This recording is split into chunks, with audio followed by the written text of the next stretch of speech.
Welcome to this nice gameplay. Here's True. Thank you, my little buddy. Alright guys, so what is going on here? True here, and like in the past four videos that my brother has mentioned, this is actually it's correct, this is a nice gameplay, I'm sorry.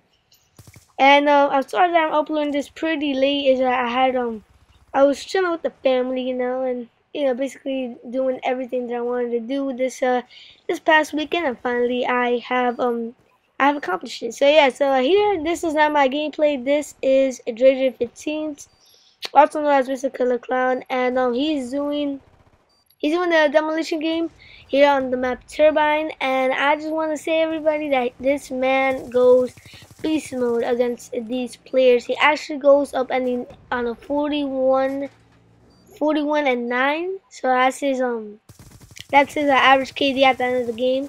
And you know what? Yeah, he just went ham. He had nice score streaks. And I'm gonna briefly talk about that in a bit, but mainly he just had some nice score streaks. He had a very good gun to use, especially in this wide open map. And his equipment was just outstanding. And if you guys haven't checked out a video of the best class setup for Demolition, I'm pretty sure it should be around Drager's channel. And I'm sorry, I'm Mr. Killer Clown's channel, because I'm not doing this for not just my channel but for his. So make sure you guys just look for it. If not, just put a link down there in the description to check that out. But yeah, so as you can see in the beginning, he's a peacekeeper, and then he changed to an M27 class. And either way, he still did pretty good with this M27 class, but he did phenomenal with the peacekeeper. I just want to mention that I kind of disagree with this with the gun that he used throughout most of this game. I know that I said that the gun that he used was a good choice, but I think that the Peacekeeper really isn't the type of gun to use on such a wide open map. Like, it is, but the range of the map and the range of the gun just won't be compatible. So I believe that the best map for Turbine is probably the assault rifle. That's in my view, at least. Like, whenever I play Turbine, Yemen, Drone, or a map that's wide open, I like to use assault rifles, because assault rifles, they have that range and that damage to take out an enemy, no matter where the range is, opposed to some machine guns where if you use them in the open at an open map. Wow, my tongue is messing up on me again. But if you use the submachine gun on the big open map, then you're gonna find yourself burning through ammo like nothing, and you know what? That can be a good situation. So really, whenever you play on like a map such as Yemen, Drone, or just a big wide open map, you gotta suit yourself. You gotta use an assault rifle or a sniper, and this is something that I would personally do, of course. But in Dre's defense, I guess you could say he used the Peacekeeper very effectively, And I just want to start on his equipment and lethals. He used, I believe it's smoke grenade, I think it is, or the flashbangs on smoke grenade. And he uses it very effectively. You might see that before he plants a bomb, that he throws it out, and that's a good distraction. I just finished watching the $1 million game of the Call of Duty Championships, and I saw a lot of that, a lot of smoke thrown into the bomb plants, and and just playing it. And really, it does make it seem that much easier, knowing that you're covered, knowing that you're undercover while playing this bomb. But opposed to that, it could also make you seem like sort of a devious player, if you know what I mean, because that also sort of opens you. Like, it sort of makes it obvious that you're doing something behind, and especially like when you're playing Demolition, where there's a smoke grenade in a bomb site, you can more or less tell that plant is going on. So that's another thing. And what I like about Dre's sort of a defensive attackish way of playing is that he saved his score streak from the first round to this round. Like his UAV, like when I first started playing the Modern Warfare Call of Duty games, and knowing that there's like a time limit until like the next round, I would just call in the UAVs with like 10 seconds left. Of course, when it comes to search and destroy, when you're the last person alive for your team, and it's the last round, of course you gotta use that UAV and hope your team win. So in some game modes such as search and destroy, it's okay to use your UAVs, but only when it's necessary. If it's not necessary, then you might as well hold it. And here, Dre's school shakes are the UAV, care package, and sentry gun. So yeah, you can more or less tell that the sentry gun is going to be placed on the bomb site. Care package, of course, since he's running those score streaks, he wants to get at least a decent score streak for himself or for his team. You know, whether it being a UAV, a counter UAV, as you can see right now, I got an RCXZ. Not the best score streak, but you know what? In an aggressive form, it's okay. And UAV just as well support his team. You know, he likes playing Demolition defensively, and he likes playing aggressively. So basically, by defensively, he likes to play the objective. He likes to call in score sheets that will benefit his team. Aggressively, he likes to go in and get the kills. So yeah, it's kind of a greedy. It's kind of a greedy way, but then again, you know, like it's understandable. Like here, like I said, he throws down that smoke grenade while planting the EMP. No, while he's planting the bomb. Here's another thing though. Using a smoke grenade isn't always the best thing in the world to do, because what if the enemy has a target finder? If the enemy has a target finder, then you know what, that smoke grenade might just be crap. You know, it might not work. It might not be as successful. You know, because those target finder guys, I'm pretty sure I mentioned this before, but they're OP. They're overpowered.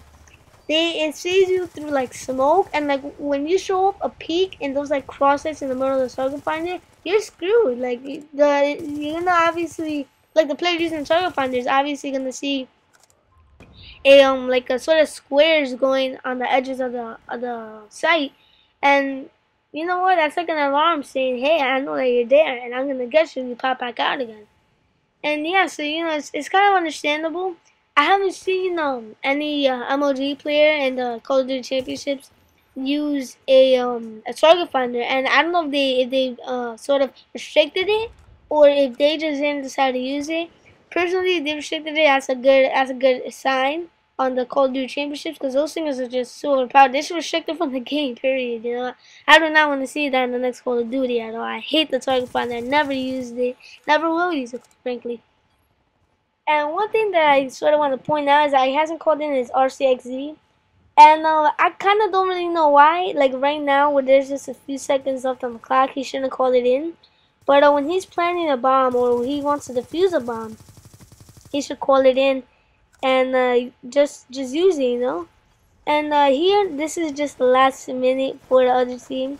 They planted a bomb with like, I don't even know how many seconds left on the clock, but they planted it. And I just can't even express that, because that's clutch right there. That's clutch on the other team.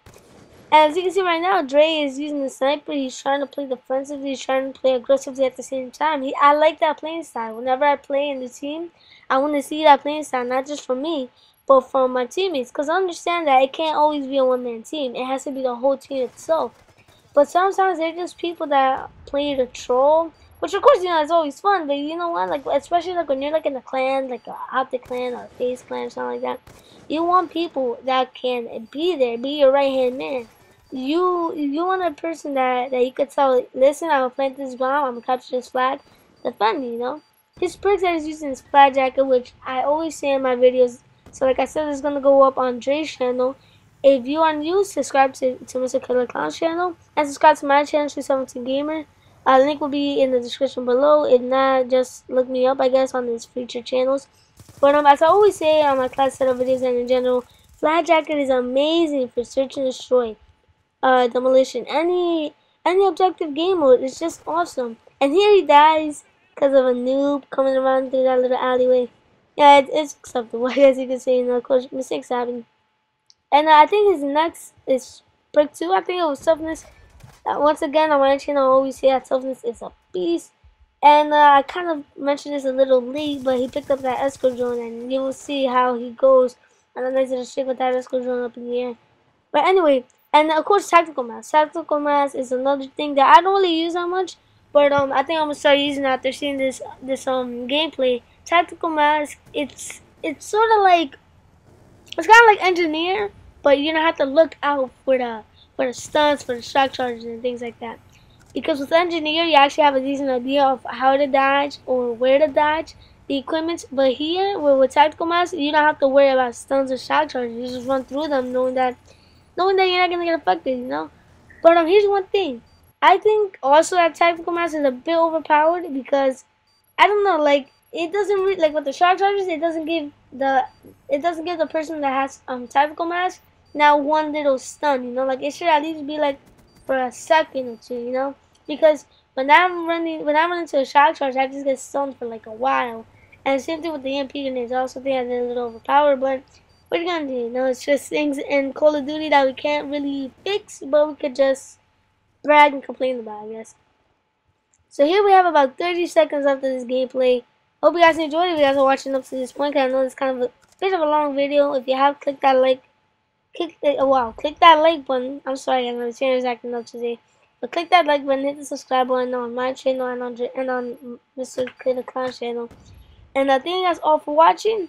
Hope you guys have enjoyed this nice little gameplay. And as you guys can see, he still hasn't called in that RCXZ. And I think he does call it, I just don't remember. And he just picks up another headshot soon. Yeah, there he is. And one more thing I want to mention, the spawns in any objective gameplay is always tricky. So whenever you play Demolition, Domination, just expect for the spawns to be close to the map itself. Close to the objective itself. And nowhere else, you know. And yeah, so there's about 15 seconds left on the clock. Finally, calls in his RCXZ. When I first saw this, I'm like, wow, finally he calls it in, because he had that for a while. But yeah, so we're approaching the end of this video. Hope you guys enjoy watching. Please hit that subscribe, hit that like button, and hope you guys have a nice weekend. And I'll see you guys all next time. Until then, 217 Gamer Out.